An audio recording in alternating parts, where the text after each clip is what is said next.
Assalamualaikum warahmatullahi wabarakatuh. Alhamdulillah, puji syukur kehadirat Allah Subhanahu wa Ta'ala yang telah melimpahkan segala rahmat serta karunia sehingga hari ini kita dapat kembali berjumpa. Selamat pagi menjelang siang pemirsa TV dan juga pendengar. Apa kabar Anda dan juga keluarga di rumah? Semoga selalu dalam keadaan sehat walafiat dan dalam keadaan baik ya. Senang sekali saya Sekar Pangesti akan menemani Anda dalam program yang syarat akan informasi kesehatan dan juga gizi, apalagi kalau bukan di Sehati, Sehat Bergizi. Ya pemirsa, beberapa waktu lalu, beberapa hari yang lalu ya, kita seluruh umat muslim di dunia melaksanakan Hari Raya Idul Adha, di mana Allah memerintahkan kita yang alhamdulillah memiliki rezeki begitu ya untuk bisa berkurban. Kalau di Indonesia ini memang identik dengan hewan sapi, domba dan juga kambing. Dan ini juga momen ya kita bisa berbagi kebahagiaan dengan saudara-saudara kita untuk dapat menikmati lezatnya hidangan kurban.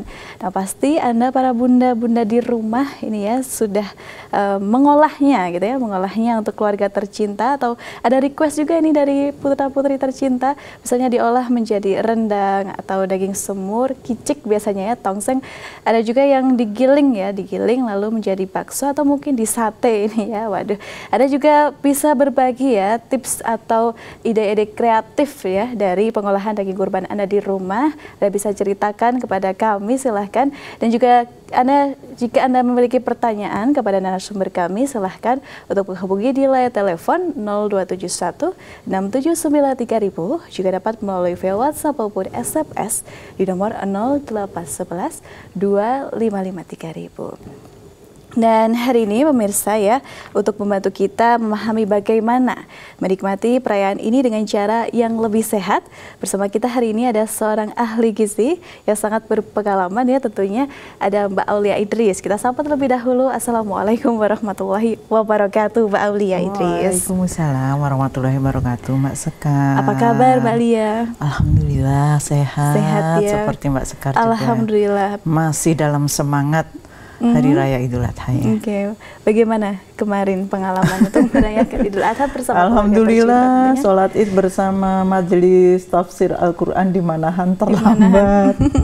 Baru dapat kloter kedua, saking pesertanya banyak sekali dan kita terjebak macet di Slamet Riyadi sampai ke flyover ya. Jadi penuh rasa sesal, terlambat, tapi alhamdulillah diberikan kesempatan untuk bisa mengikuti sholat pada kloter kedua dengan peserta yang sepertinya juga tidak kalah banyak dengan kloter pertama. Ya, luar biasa. Iya, benar-benar dari pengalaman mengikuti sholat di Manahan ini luar biasa, giroh masyarakatnya juga luar biasa, alhamdulillah. Dan kebetulan juga sempat ketemu Bapak Dr. Andes Adi Nugroho. Halo Bapak. Sama-sama terlambat dengan Ibu Sabtu Ariningsih ya.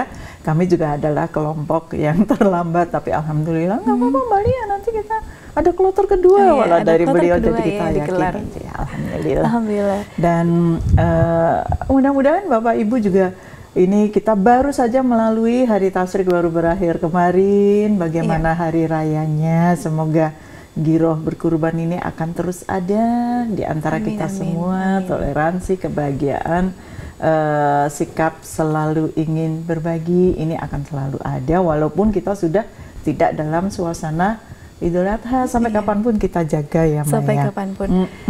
Kalau dan, saya, bagaimana? Mbak Lia dulu deh. Dan kalau memang kemarin untuk panitia kurban di majelis tafsir Al-Quran di perwakilan manapun, di kota manapun, selamat beristirahat, sudah menunaikan tugas mulia, Masya Allah, sudah membagikan daging kurban yang luar biasa. Biasanya dikerjakan pada subuh ya, sampai maghrib itu baru selesai pengalaman-pengalaman yang sudah-sudah. Tapi sekarang dengan sistem desentralisasi, masing-masing kota juga menyelenggarakan, jadi mungkin tugas bisa dibagi, dan panitia mungkin juga kesibukan yang ada di pusat bisa lebih berkurang.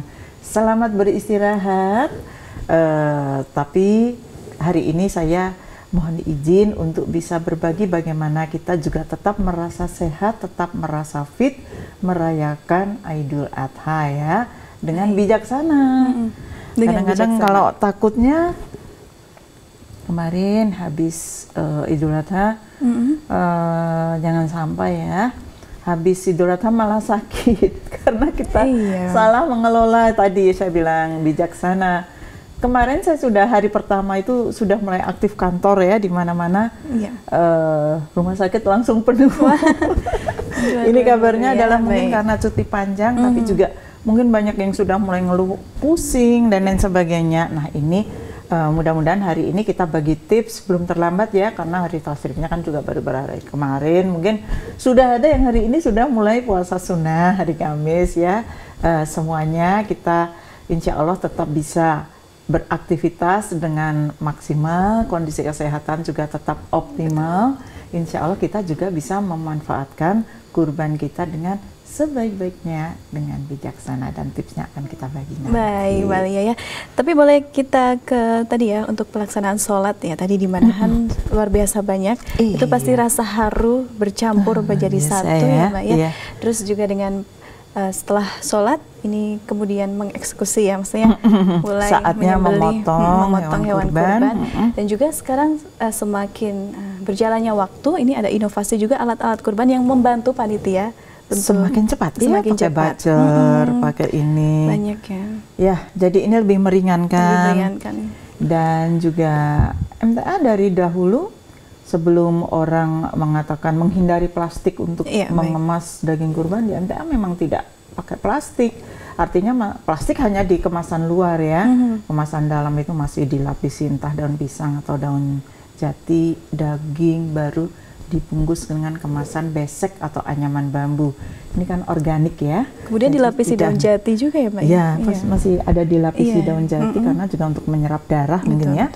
Kemudian pokoknya itu bukan plastik. Nah, plastik itu hanya untuk kemasan luar plus sablon identitas bahwa ini kurban dari panitia Majelis Tafsir Al-Quran. Baik Mbak Lia, untuk hal tersebut, untuk pendistribusian daging kurban kepada saudara-saudara kita, gitu, itu kan ada yang menggunakan plastik, tapi alhamdulillah MTA sejak dahulu sudah menggunakan besek, lalu dilapisi juga, masih dialasi daun jati. Nah, itu kalau ditinjau dari sisi kesehatan, itu perbedaannya bagaimana Mbak Lia? Begini, kalau kita pakai plastik itu plastik itu tidak higienis karena bisa aja dia adalah plastik daur ulang, terutama plastik yang berwarna hitam. Hitam. Dia bersifat karsinogenik. Dia mengandung senyawa-senyawa berbahaya yang akan bereaksi dengan bahan pangan secara langsung. Jadi hindari kontak plastik dengan bahan makanan secara langsung. Apalagi ini daging kurban ya, Masya Allah sudah dikelola dengan sebaik-baiknya, sebagus mungkin. Endingnya di packingnya pakai plastik. Sekarang orang udah makin pinter, packagingnya enggak ya, kalau ini pakai kontainer bisa, atau kalau tidak ya pakai besek. Kalau di Majelis Tafsir Al-Quran pakai besek, dan alhamdulillah memang kalaupun darah itu rembes masih ada plastik di luar. Ini mencegah tetesan darah dari hewan kurban ini untuk keluar, karena memang kalau kurban itu kan nggak sempat di curing ya. Sebetulnya kalau proses pemotongan hewan itu kan kalau sesuai aturan di Dinas Peternakan dan lain sebagainya, itu setelah dipotong akan ada curing, digantung selama beberapa jam. Tujuannya adalah ngetos darahnya itu bisa turun semua sampai habis, kering dagingnya, nanti baru dipotong. Tapi kan kita harus gerak cepet ya. Yang dipotong nggak hanya 1-2 sapi, di sini ribuan ya. Jadi harus cepet dari pagi, setelah dipotong, diporsikan, kemudian dibagi atau didistribusikan. Itu biasanya betul-betul panitia kerja keras subuh sampai maghrib. Maghrib itu baru close. Besok lagi ini bapak-bapak karena panitia kurban kan tidak ada ibu-ibunya. Nah, di sini memang khusus bapak-bapak, penghargaan setinggi-tingginya untuk bapak-bapak panitia kurban. Selamat beristirahat terima kasih sudah menunaikan tugas mulianya, dan panitianya juga terima kasih sudah menyalurkan dengan sangat baik, sangat manusiawi. Bahkan packagingnya pun dipikirkan tadi, apa bedanya? Dia organik.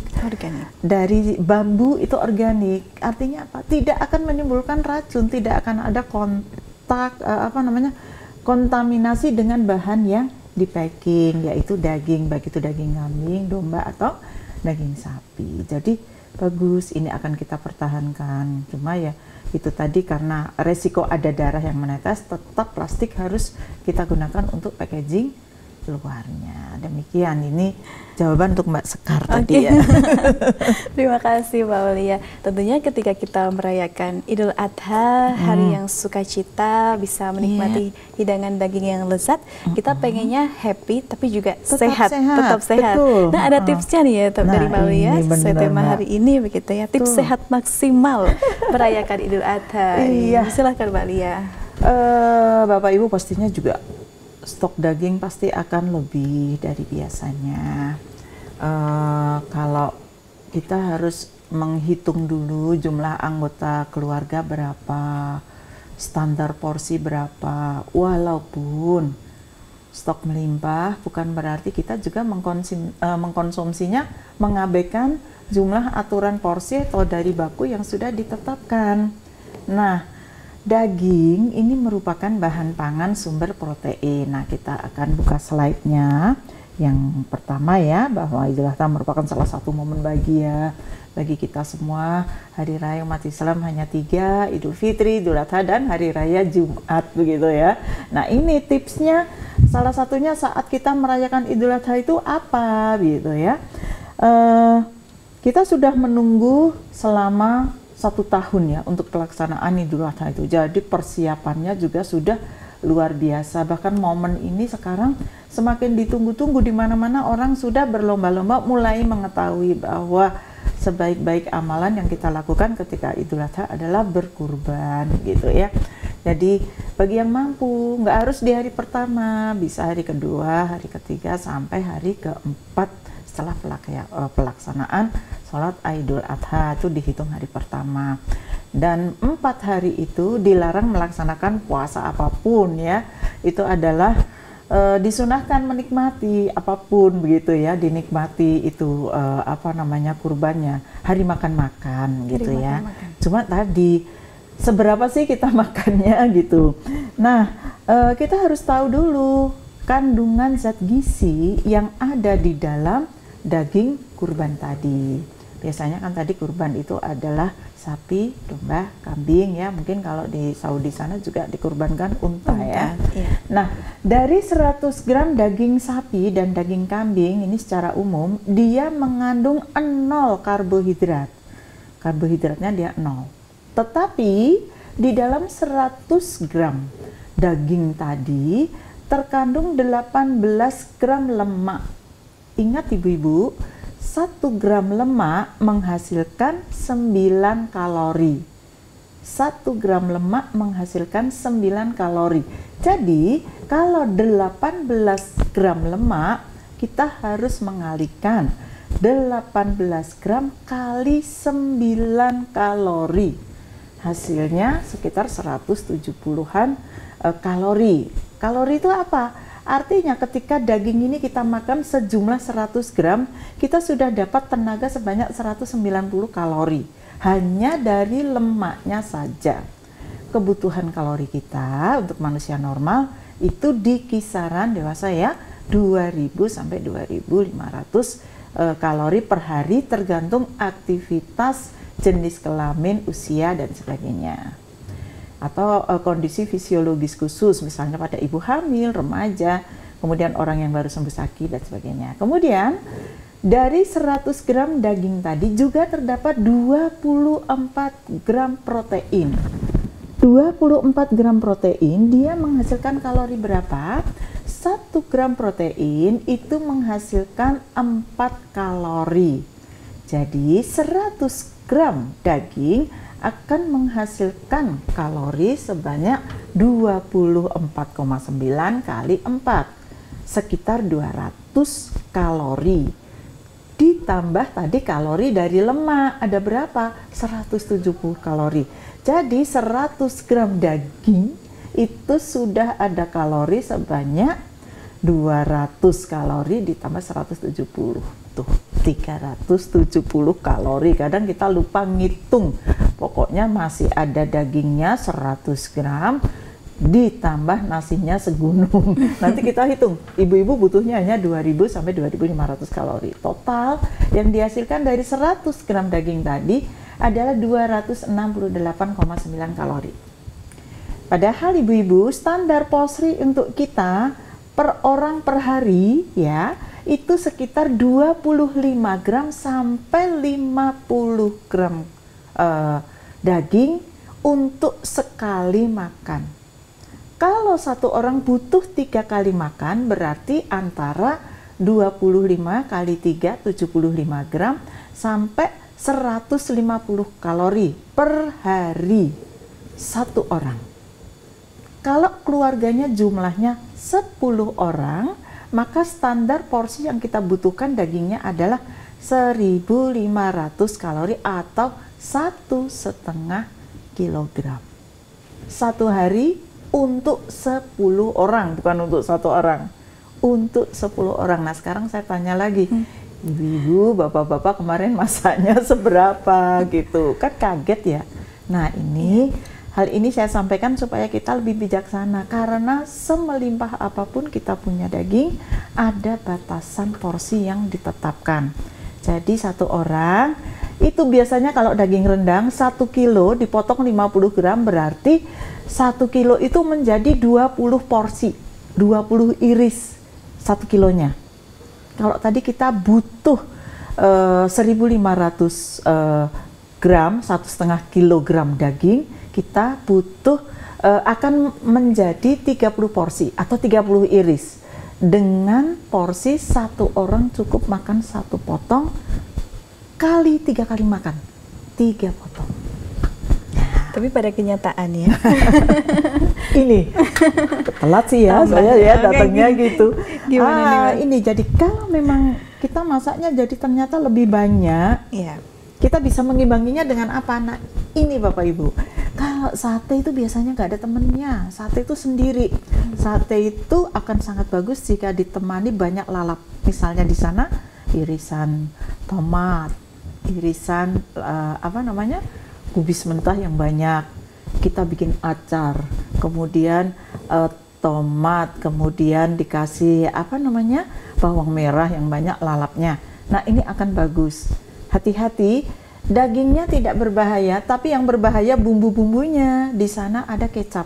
Ingat, kecap itu kemarin tinggi garam, tinggi gula. Jadi di sini kita harus perhitungan. Memperhitungkan berapa jumlah garam yang kita konsumsi saat itu untuk sate kita. Ini misalnya menunya sate. Sate nggak mungkin sendiri dong, sate biasanya ada temennya. Entah itu mau masak tengkleng atau gulai. Nah ini juga harus dihitung Bapak Ibu. Berapa nanti kebutuhannya sehari. Makanya kalau sehari-hari kita masak berlebihan, minimal 4 hari inilah sudah berlebihan. Ini saya pastikan hari kelima udah mulai pusing-pusing. Iya toh. Gejalanya ya, tanda-tanda gejalanya udah mulai kepala, badan rasanya nggak enak. Konsumsi berlebih. Konsumsinya berlebihan. Nah, ibu tinggal hitung, ibu punya berapa. Nah, mulai besok kita bisa bagi porsinya. Tadi standar porsinya kalau memang satu orang hanya butuh 25 gram sampai 50 gram per hari kali 3 kali waktu makan, misalnya pagi, siang, sore. Ini mulai sekarang mulai kita hitung. Ibu-ibu, bapak-bapak tidak perlu menghabiskan stok daging saat ini juga. Itu bisa kita simpan. Di mana? Di freezer. Berapa lama? Bisa tahan lama. Bahkan untuk sampai waktu kurban tiba tahun depan pun bisa masih ada. Kalau kita pintar cara nyimpennya. Cara nyimpennya bagaimana? Jangan sekali-kali menyimpan sudah dicuci air mentah. Karena itu akan sumber bakteri, air. Ya. Jadi kalau mau nyimpan, biasakan sesuai porsi yang kita butuhkan. Satu hari butuh 1 kilo, ambil 1 kilo, sudah kita bersihkan, kita cuci, kita bumbuin, kita simpan sesuai jumlah porsi yang akan kita makan hari itu, yaitu 1 kilo. Dalam posisi apa? Beku. Terus kalau sudah beku, bagaimana kalau mau ngolah? Kalau memang bahan makanan ini kita simpan di freezer, besok saya mau masak misalnya asem-asem misalnya, maka daging yang sudah kita marinasi dengan bumbu disimpan di dalam freezer tadi, 1 malam atau 24 jam sebelumnya kita turunkan di kulkas yang dingin, di chillernya, di bawahnya freezer. Tujuannya apa? Supaya dia mencair, tapi mencairnya tetap di dalam kulkas. Pas ya, yang dicairkan tadi, dengan tidak dicuci, tidak di air panas dan lain sebagainya, nggak perlu. Ini sudah kita bumbuin, jadi siap olah. Jadi bumbunya standarnya apa? Ya udah yang paling gampang, kasih asam itu untuk menghilangkan amisnya, merica, kemudian dengan garam. Ini kita marinasi si daging tadi semuanya dengan bumbu standar ini dulu. Nanti setelah kita towing, kita cairkan, baru kita olah dengan bumbu-bumbu sesuai dengan hidangan yang akan kita olah. Dengan cara seperti ini, Bapak Ibu, kita akan menyimpan daging secara efektif dan efisien. Diolah lagi, tidak perlu disimpan ketika dia sisa setelah ditowing, kan lebih cepat ya. Kalau kita knowingnya banyak, sampai kulkasnya udah acak-acakan, nggak muat gitu ya. Ini kita simpan secukupnya saja, sesuai dengan waktu yang akan kita olah. Kita masak 1, berkurang 1 beban freezer. Kemudian kalau setiap kita masak juga begitu, berkurang lagi. Natanya yang rapi, kita kasih stiker first in, first out. Jadi mana yang pertama kali masuk, itu yang akan kita olah duluan. Kita sudah mulai masak, bagaimana caranya? Setelah kita towing, di dalam wadah tertutup, di kontainer, disimpan di dalam kulkas, tidak di udara terbuka, ya. Setelah semalam atau 1 hari 1 malam, maka daging ini akan mencair sempurna. Tidak ada bakteri yang hinggap. Langsung kita olah. Jangan sekali-kali menyimpan daging yang sudah mencair dari membeku, disimpan lagi ke freezer. Itu tidak boleh ya, Mbak? Tidak boleh, karena itu berarti dia ketika dia proses towing, pencairan, apalagi di udara terbuka, saat itu dia sudah ketempelan bakteri. Okay. Jadi proses pembusukan bisa terjadi walaupun kita simpan di dalam freezer. Artinya kita menyimpan dalam kondisi yang tidak fresh lagi. Nanti bisa dibuktikan apakah setahun yang akan datang daging ini masih segar seperti kita ketika pertama kali simpan. Dengan cara yang baik, disimpan harus dalam kondisi tertutup, misalnya di dalam plastik, masuk ke kontainer ya, plastiknya yang anti BPA ya, tidak ada kontaminan, kita simpan di dalam kontainer atau wadah, kita tutup yang rapat. Artinya tidak boleh ada paparan udara terbuka mengenai langsung daging. Karena dalam freezer itu sifatnya dia menyerap cairan. Semua bahan makanan yang disimpan di kulkas dan di freezer itu akan mengering. Jadinya apa? Dagingnya nggak seger, dagingnya jadi alot. Itu rahasianya kenapa ketika di freezer, kenapa ya dagingnya jadi nggak seger, kenapa jadi alot, karena kita mungkin kurang tepat cara penyimpanannya. Begitu. Oke, baik Mbak Lia. Bukan berarti ketika ini momen Idul Adha, lalu semua daging kita olah saat itu juga. Ternyata inilah pentingnya kita belajar ya. Manajemennya betul. Kita wadahin, kita tempatkan di kontainer. Iya. Terus sesuai bumbunya. Oh ini nanti mau untuk rendang, ibunya udah siapin ini yang untuk tongseng. Jadi kontainernya kita kasih stiker. Betul. Oh kepengen masak tongseng, oh kepengen masak opor, oh kepengen masak teri, mau rendang, mau apa aja, siap dengan cara packaging yang bagus. Oh, ibu sudah punya stok bahan makanan yang cukup banyak, sangat bergizi, mencegah anemia, sumber daging tadi, sumber protein yang bagus untuk anak-anak, balita, juga untuk kita sebagai orang dewasa tetap butuh protein, mengganti sel tubuh yang rusak, rambut yang rontok, kulit yang mengupas dan sebagainya, itu tetap butuh protein. Tetap butuh protein. Penyembuhan luka atau yang sakit, ini butuh protein tinggi biar cepat sembuh. Biar cepat sembuh. Oke, Mbak Lia. Tapi ketika kita sudah ini ya Mbak ya, memasukkan daging itu ke dalam kulkas lalu beku, itu kan juga untuk mencairkan, kan butuh waktu lama. Makanya tadi dipackingin satu-satu ya, sesuai sedikit-sedikit biar cepat dan semalam aja cukup. Oke, baik. Boleh ya kita lanjutkan ke perbincangan kita nanti, tapi kita break sejenak ya. Baik, pemirsa TV dan juga pendengar dimanapun Anda berada, jangan kemana-mana, tetap bersama kami dalam program Sehati setelah informasi-informasi berikut ini.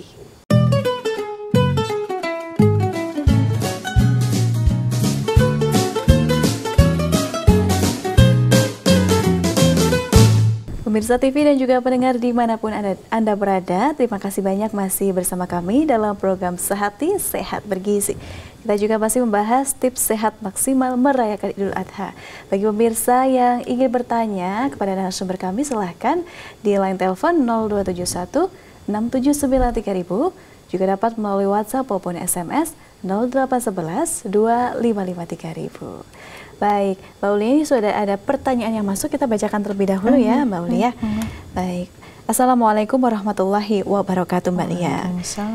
Dari Ibu Asep di Bandungan. Oh iya. Maaf, mau tanya mengenai masak nasi. Kalau masak nasi saya beri perasan jeruk nipis atau lemon. Apakah air jeruk nipis bisa mengurangi kadar gula dan mengurangi gizi dari nasi tersebut? Atas jawabannya terima kasih. Begitu. Terima kasih Bu Asep. Selamat merayakan Idul Adha untuk para pemirsa juga pendengar yang ada di kawasan Bandungan ya. Begini Bu Asep, kalau ingin menambahkan lemon itu biasanya pada proses, sekarang sudah mulai banyak tips gitu ya, banyak sekali tips, dikatakan itu akan mengurangi kadar gula di dalam nasi. Sebetulnya banyak rancu atau ilmu yang disampaikan melalui tips-tips itu ya, kita harus jeli memilih karena hal yang paling benar tepat itu harus ada pembuktian dengan jurnal, dengan adanya wacana, artinya tidak sembarang orang yang menyampaikan. Kalau penambahan lemon itu biasanya pada pembuatan nasi kuning Bu. Nah, nasi kuning itu kalau ditambahkan lemon itu konon warna kuningnya akan menjadi semakin cerah ya. Ini tips untuk yang masak nasi kebuli atau nasi kuning biar warna kuningnya itu lebih jreng begitu ya. Itu bisa ditambahkan dengan perasan lemon, tapi ingat jangan terlalu banyak supaya tidak merubah rasa dari nasi sebenarnya. Mengenai kadar gula di dalam nasi, nah kadar gula di dalam nasi itu tidak akan pernah berubah, dia ada di dalam bahan makanan. Kadang ada yang menyarankan nasinya dicuci dan lain sebagainya. Nah ini juga tidak saya sendiri belum mempelajari karena kita perlu meneliti. Nasi itu secara kodratnya sumber karbohidrat dan dia memiliki indeks glikemik yang sangat tinggi. Artinya beras atau nasi ini kalau dimakan oleh manusia, dia akan cepat sekali menaikkan gula darah dan untuk diedarkan ke seluruh tubuh. Makanya kalau pada penderita diabetes ini biasanya sangat membatasi konsumsi nasi ya, beras putih terutama. Tapi kalau yang beras merah, nah ini tinggi serat, ini proses penyerapannya tidak secepat beras putih. Jadi kalau ibu mungkin ada sedang menderita diabetes atau keluarga ada yang menderita diabetes, bisa dianjurkan untuk konsumsi beras putih atau beras merah, atau bisa juga kita pakai fukumi atau beras porang ya. Beras porang itu bukan dari beras, bukan dari padi, tapi dia dari umbi porang yang dibuat seolah-olah itu seperti nasi, bisa. Dan ada teknologi baru ini juga sudah mulai banyak diterapkan, yaitu nasi putih yang banyak itu kita bagi-bagi, diporsikan, kemudian dibekukan. Ya, nasinya dibekukan di freezer. Hemat tenaga Bu, jadi kita kan sering nasi sisa, mau diapain? Lebih baik ibu masak mungkin banyak, diporsikan, dibungkus pakai kertas nasi, masuk dalam kontainer, simpan di dalam freezer, menjadi nasi yang dibekukan. Nah, dimasukkan dalam kertas nasi ini harus sudah dingin, diangin-anginkan dulu, dicetak, simpan di kertas roti, baru masuk ke kontainer simpan. Tidak boleh terpapar dingin secara langsung. Nah, ini akhir-akhir ini agak viral dibicarakan karena dia dianggap bisa menurunkan kadar gula yang terkandung di dalam nasi putih tadi. Wallahu alam ya, karena ini perlu pembuktian lagi. Nah, itu ibu bisa mencoba. Tapi akan lebih baik tadi ya, beras merah lebih dianjurkan karena seratnya tinggi, atau kalau bisa memang sedang menderita diabetes, lebih baik tidak konsumsi nasi putih karena dia cepat sekali mengubah kadar gula di dalam darah menjadi cepat naik dan cepat beredar dalam tubuh. Ini sebabnya makanya penderita DM tidak dianjurkan konsumsi nasi putih. Bisa diganti yang lain, Bu, misalnya ubi, bisa diganti singkong, ganyong, uwi, entek, gembili, boleh. Ya kan ya. Atau jagung. Iya, semuanya ya, itu semuanya sehat, tinggi serat juga. Demikian Ibu Asep yang ada di Bandungan. Terima kasih. Baik, Ibu Asep, semoga ini dapat menjawab pertanyaan Anda, begitu ya, memberikan solusi. Semoga Ibu dan keluarga juga diberikan kesehatan ya. Amin. Baik, Mbak Aulia, di momen kembali ya kita ke Idul Adha, begitu di momen itu memang ya semua hampir bisa kita bilang semuanya memasak daging kurban, gitu ya Mbak. Dan terkadang ini rasa mengonsumsi hidangan itu secara berlebih, itu kan gimana ya, rasanya pengen banget gitu loh konsumsinya secara berlebih. Bagaimana cara kita menekan diri kita sendiri tidak sadar ya, tidak mengonsumsi secara berlebih. Ini itu ternyata itu sudah kelebihan ya, tadi kita rem. Caranya Mbak? 25-50 gram sekali makan cukup.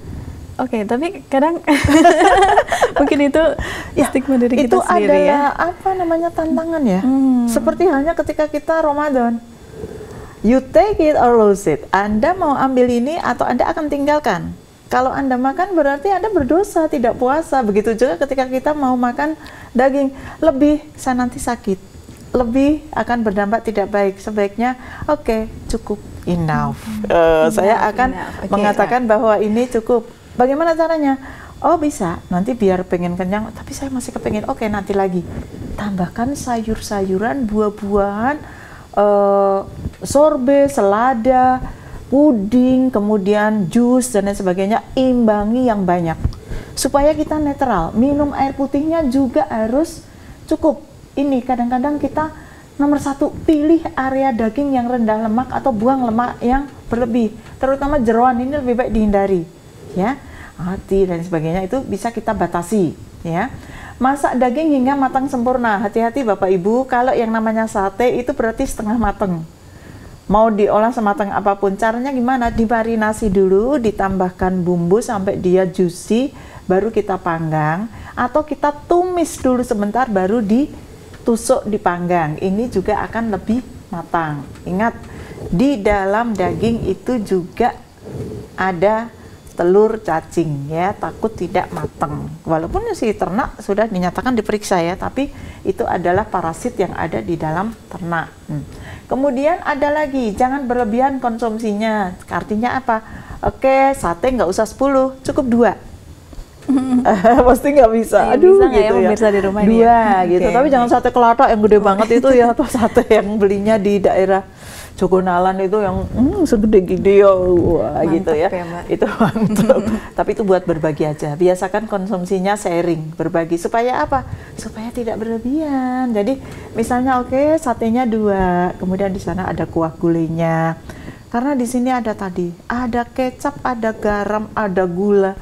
Kemudian daging itu sumber lemak. Kalau mau kita seleksi, dagingnya diambil yang tidak berlemak. Kemudian konsumsi cairnya juga harus cukup ya Bapak Ibu, minumnya yang banyak supaya tidak pusing-pusing. Biar kalau ada garam yang lebih, dia akan larut karena gula, karena kadar air kita tinggi. Diimbangi lagi dengan banyak makan buah yang banyak airnya, seperti semangka, melon, apalagi jeruk, kemudian sayur-sayuran yang banyak mengandung. Ini kalau orang itu biasanya bikin acar ya, acar timun dan sebagainya, atau bikin jus timun. Ingat, setelah kita konsumsi buah dan sayur cukup, jangan pernah lupakan bahwa olahraga itu tetap perlu kita lakukan 30 menit per hari ya minimal, itu untuk mengimbangi kondisi tubuh kita yang saat ini sedang up mengkonsumsi daging lebih banyak. Nggak apa-apa lah, kita toleransi untuk 4 hari ini. Setelah ini kita katakan cukup dulu, kita istirahat dulu, banyak makan salad, banyak makan buah, sayur rebus, dan lain sebagainya. Nah, Ada tips juga untuk Bapak Ibu barangkali kalau pengen dagingnya empuk, boleh sebelum diolah kita remas-remas daun pepaya yang sudah dicuci bersih. Daun kita bungkus selama beberapa saat dengan daun pepaya yang sudah kita remas-remas tadi. Tujuannya apa? Getah papain yang ada di dalam pepaya ini akan melunakkan jaringan otot yang ada di dalam daging tadi. Tapi ingat, papain ini juga ada dalam bentuk serbuk, ada di apotek, tinggal kita tambahkan. Papain itu sifatnya pahit, ya. Jadi kalau kita nanti olah bersama daunnya, bisa daging ini bukannya empuk tapi malah jadi pahit. Setelah dibungkus selama beberapa sejam, 2 jam, dia sudah mulai dibungkus empuk, kita cuci bersih baru kita potong-potong. Atau di dalam bumbu satenya tambahkan parutan nanas, atau kita potong-potong nanas untuk menambahkan bumbunya. 1, dia memberikan rasa segar. 2, mengeliminasi bau yang kurang sedap dari anyirnya daging, amisnya daging, ini bisa berkurang. Yang ketiga, dia juga bisa mengempukkan daging karena enzim bromelin yang dihasilkan oleh nanas ini akan memecah jaringan protein yang padat di dalam otot atau daging yang akan kita olah tadi. Insya Allah dengan tambahan sate, atau di antara sate yang kita panggang itu ada selang-seling, misalnya daging, paprika dibikin selang-seling ya, seperti sate Jerman, tomat, kemudian ditambahkan juga potongan nanas, selang-seling antara daging. Jadi makan dagingnya tidak murni daging saja, imbangi dengan sayuran dan buah-buahan, jus dan sebagainya. Sepertinya cara mengempukkan daging, melunakkan daging ini dengan nanas, ini dengan pengolahan dan cara yang tepat begitu bisa membuat daging itu jadi empuk, insya Allah lebih bisa dinikmati. Namun ada juga yang mengatakan ketika menggunakan nanas ini justru daging remuk gitu Mbak. Apakah ini pengolahannya yang kurang tepat? Bagaimana? Berarti kelamaan. Oh, kelamaan ya. 1 jam saja sudah cukup gitu. ya. Karena fungsi dari enzim bromelin itu akan menguraikan protein. Makanya ini kenapa orang hamil tuh nggak boleh makan nanas. Janin yang dikandung bisa hancur. Oleh siapa? Ya tadi di dalam darah kita tinggi, kadar ini nanasnya, enzim bromelinnya itu akan memecah mengurai protein, bahkan calon bayi yang masih kecil yang itu berupa gumpalan protein, itu gumpalan darah menjadi anak ya, itu nanti menjadi bayi, itu juga bisa hancur, remuk lah. Itu makanya masaknya nggak boleh terlalu lama. Mengolah, merendam bumbu dengan air nanas itu 1, tidak terlalu banyak, 2, tidak terlalu lama. Atau dalam pengolahan gulai bagar, gulai pemasakan daging yang menggunakan nanas ditambahkan secara segar, jangan terlalu banyak, tidak terlalu lama. Tapi insya Allah ini sangat efisien untuk membantu mengempukkan daging. Oke, baik, Mbak Aulia. Namun bagaimana sih cara kita bisa memastikan bahwa daging kurban yang kita olah itu betul-betul bersih, betul-betul bisa meminimalisir resiko terkena penyakit sebelum kita masak gitu? Iya, cuci yang bersih, persiapan yang baik. Tak sekedar dicuci, karena saya sarankan disimpan beku itu sudah dalam kondisi berbumbu. Jadi jangan capek ya. Ini masuk dulu, udah nanti besok. Takutnya kalau sudah membeku, kita sudah tidak punya kesempatan lagi untuk mencairkan dan mengolah. Jadi usahakan masuk freezer itu memang sudah kita bumbuin, sudah kita siap untuk di packing. Jadi packagingnya sudah kita siapkan jauh hari sebelum kurban. Misalnya, oh saya mau bikin rendang, sudah punya planning. Saya akan mendapatkan daging sekian, yang sekian akan saya ditulis aja. Sekian saya olah untuk ini, sekian saya olah untuk ini. Dibagi-bagi, misalnya setengah kilo rendang, setengah kilo misalnya untuk terik dan lain sebagainya. Bumbunya menyesuaikan. Ketika daging sudah datang, kita sudah cuci bersih, kita potong, masukkan bersama bumbu tadi, atau di dalam kontainer sudah kita siapkan bumbu-bumbunya. Ada lagi tips, ibu-ibu udah pinter biasanya, ini penggilingan bakso itu katanya sampai malam nggak berhenti ya. Semuanya ternyata favorit bikin bakso, antri. Bagus, jadi daging lebih mudah dicerna, lebih mudah dikonsumsi karena daging terurai, ditambahkan bumbu-bumbu dan mungkin pengikat berupa tepung tapioka. Jangan lupa biar kenyal, tidak perlu ditambahkan boraks atau obat penambah. Kita bisa tambahkan putih telur dan bisa juga menambahkan es batu ketika menggiling, nanti jadinya akan kenyal. Dibuat disimpan beku juga bisa. Atau daging giling dicincang dengan chopper, kita berikan bumbu, kemudian kita bikin patty, dibikin ukuran kayak perkedel ya Bu ya, untuk burger.